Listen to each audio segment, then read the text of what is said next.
Sun in Capricorn, Moon in Gemini. We are responding to mutable ideas, our and others' ways of thinking about a status or a way of communicating about how to use or be used with mutable ideas floating around, bouncing off these um, things that are up in the air that are very friendly and jovial.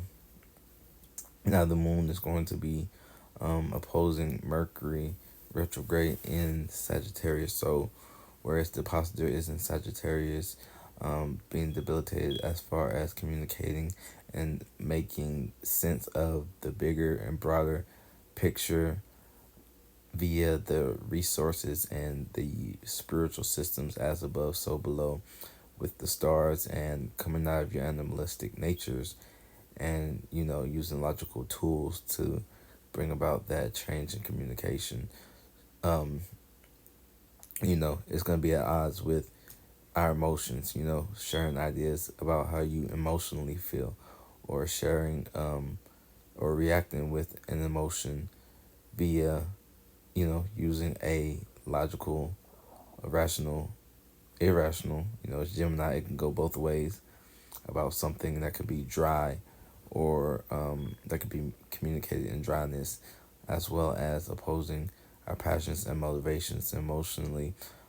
We want to think about, our emotions and how our emotions are going to be responded to via other people's ways of thinking. And if they can add to it, then it's going to be added to. Whereas, the passions and motivations just wants to go for it rather than wait around and just talk about it, building up a bunch of air into the air balloon. It wants to go out in the experience and paint the pictures as it goes along, so it can step back and view it versus putting the pieces together. That's another T square, putting the pieces together with the moon squaring Lilith and Virgo. So this embarrassing moment is going to be squared by just being out there, and just even if you don't have all the pieces analyzed or broken down into tidbits where you can critique someone and give them actual constructive criticism without being embarrassed. You are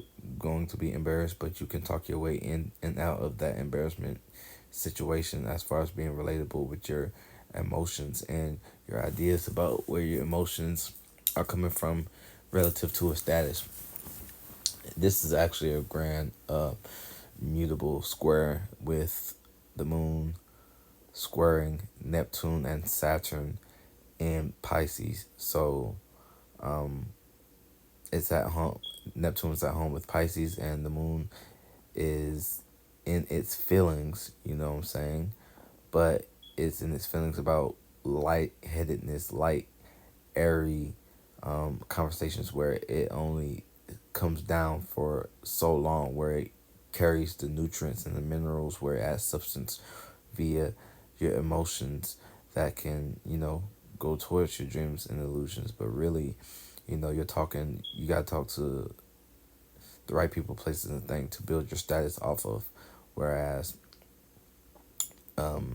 this is in conjunction to Capricorn, so it might be misaligning your thoughts and ideas about any and everything, and not being grounded or having anything to actually stand on, or you don't see the conversation de-escalating. So see where it needs to learn from Neptune and Pisces is where you can de-escalate the conversation, because yeah, it might be in la la land, but it's still got that connectivity to the cosmos, or something that you can imagine, that you can see via that sextile to Capricorn, versus the misalignment where you might talk your way in and out of the situation, or talk yourself all over the board into different locations. And we're gonna have the moon, however, sextiling. Well, it's going to be rubbing shoulders, rubbing elbows, nudging for space with Jupiter and Uranus. Now we just came out of the transit of Taurus being heightened and exalted in its emotions, and the things that we have, the things that we are standing on, the things that may be unstable. Now we're open and more jovial to talking about our emotions, because our emotions relating to other people might actually encourage you during this period of time by questioning you with ideals, and then you take a look at yourself and reflect, aka reflecting your intuition, your dreams and delusions, Neptune and Pisces, on airheaded things, so you can take this quick sextile opportunity to move your thoughts and ideas around next to your experiences as far as your stability and your new and unique and original character that is revolting against some form of a system. And like the Hierophant card I pulled earlier, for example, what conventional traditions that do you uphold that you can still use today in your own, unique way to gain stability and structure. And when you communicate this, not communicating this too much with someone that is fixed and stubborn and being still because they're busy. If it ain't broke, don't break it kind of energy. So this is where you're going to jump into that sextile of where that energy was the starting point from, where it was initiated from, which is the North Node and Chiron. You know what I'm saying? You can communicate about your emotions towards, an emotional wound because you sparked something, because you were popping off at the mouth. You sparked something, or you were just being humorous and being funny. All good jokes contain true shit, so people could take the actual idea, the new way to see a vision, and run with it back to the sun in Capricorn, where it is just about, your status and using these things on a grounded basis as you are internalizing your spirit. Your spirit is indoors, shut in, meditating in the spaces. It's putting a duty, an obligation on your body to go out and build on something. So come springtime, you can add all the colors you want. You can add all the not the commercial, but ads and expressions to it that you want, and you can communicate about where you might see a wound or how you can heal a wound. Because even if you're passionate or you burn out, to where you can't give enough or more energy, Gemini's always going to be poking and prodding and asking the question, and looking to see things play out how they're already thinking for them to play out. And that would motivate, the Aries, like, you can't predict what I'm about to do, so let me show you something new. And that's where you catapult off of your wound. And also squaring, I said squaring Neptune, but I didn't say squaring Saturn, and squaring Saturn in Pisces, where you're adding restrictions and boundaries to the said imagination, as far as you going back internally into yourself, and having that imagination to where you can wind it back down, but you're not gonna wind it back down to a light, airy, puffy cloud nature without going through each individual step. You know what I'm saying? That's what Gemini gives you the ideas from. Hey, this is what is going on the outside.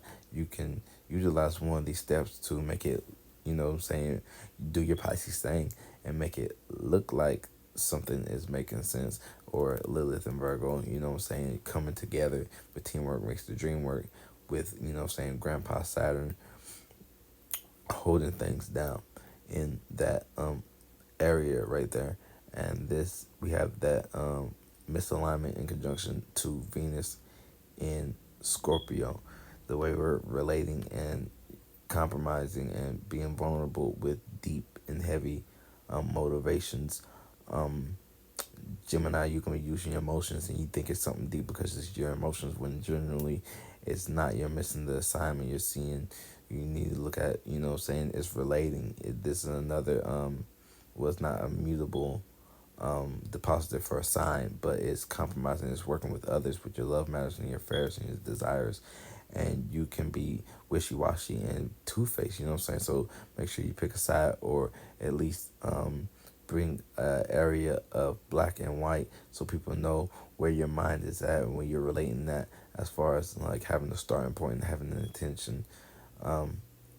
And you're sprinkling a little bit of heaviness from Scorpio energy into your moon with your emotions. So, slight trauma dump. But yeah, thank y'all, and y'all have a good one. Appreciate y'all. Peace. Good night.